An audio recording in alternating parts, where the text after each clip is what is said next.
చాలా easy and టేస్టీగా మనం ఇలా పూరీ కర్రీ అనేది చేసుకోవచ్చండి. ఈ కర్రీ ఫుల్కాలు, చపాతీలు అన్నిటికీ బావుంటుంది. చాలా ఫాస్ట్‌గా అయితే రెడీ చేసుకోవచ్చు. నా పేరు శైలు. శైలస్ కిచెన్‌కి స్వాగతం. ఇలా ఫస్ట్ కుక్కర్ అనేది తీసుకోవాలండి. దీంట్లోకి నేను ఇక్కడ 4 బంగాళదుంపలు వేసి ఉడికించుకుంటాను.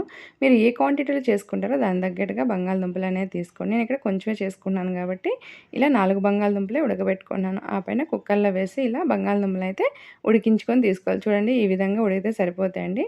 ఇక్కడ నేను దీని తోలు అనేది తీసేసి దీన్ని మ్యాష్ చేసుకుంటాను. అలాగే దీన్ని మరీ పేస్ట్ లాగా అయితే మ్యాష్ చేసుకోవద్దండి. ఎందుకంటే అలా చేస్తే మరీ బావుండదు. అక్కడక్కడ బంగాళదుంప ముక్కల్లా తగులుతూ ఉంటే బావుంటుంది. సో, ఈ విధంగా మ్యాష్ చేసుకుంటే సరిపోతుంది. ఆ పైన ఇక్కడ ఉల్లిపాయలనేది కట్ చేసి పెట్టుకున్నాను నేను ఫస్టే. ఆ పైన ఇక్కడ కళాయిలో కొంచెం ఆయిల్ వేసి అది వేడైన తర్వాత కొంచెం పోపు దినుసులు అలాగే జీలకర్ర వేస్తానండి.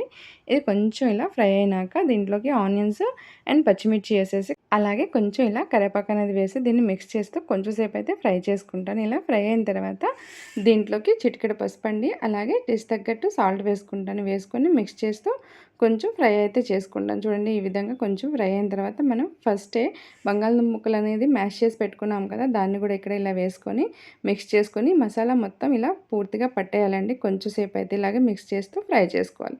అలా ఫ్రై అవుతుండగా ఇలా ఒక బౌల్ తీసుకొని దాంట్లోకి ఒక స్పూను ఇక్కడ బేసన్ అనేది వేసుకున్నాను శనగపిండి. అది వేసుకొని వాటర్ వేసుకొని కొంచెం లైట్‌గా ఇలా మిక్స్ చేసుకుంటానండి.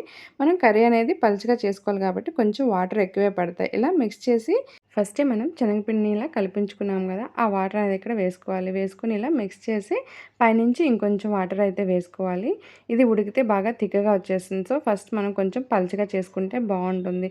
సో, ఈ విధంగా మిక్స్ చేసి మూత పెట్టేసి ఒక 2 మినిట్స్ అయితే ఉడికించుకోవాలండి. ఈ విధంగా ఉడుకుతున్నప్పుడు మరోసారి మిక్స్ చేస్తూ ఇలా కాసేపు అయితే ఉడికించుకోవాలి. సో, చూడండి ఇలా మనకి కర్రీ ఎంత తిక్కగా కావాలనే దాన్ని బట్టి మనం ఉడికించుకోవాలి. సో, ఇలా అయితే సరిపోతుందండి. ఇలా పూర్తిగా మిక్స్ చేసి ఉడికించుకోవాలి.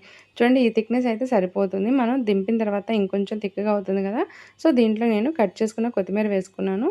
అలాగే కొంచెం పుదీనా కూడా యాడ్ చేసుకోవచ్చండి. ఉంటే ఆ ఫ్లేవర్ కూడా బావుంటుంది. సో, ఇలా యాడ్ చేసుకొని చూడండి ఈ విధంగా అయిన తర్వాత మూత పెట్టేసి కాసేపు పక్కన ఉంచితే మనకి కర్రీ అనేది థిక్‌గా అయిపోతుంది. సో, చాలా యమ్మీ అండ్ టేస్టీగా మనకి పూరీ కర్రీ అనేది రెడీ అయిపోయిందండి. చాలా ఫాస్ట్‌గా అయిపోతుంది. అలాగే హోటల్ స్టైల్‌లో మనం ఇంట్లోనే చాలా ఈజీగా అయితే ప్రిపేర్ చేసుకోవచ్చు.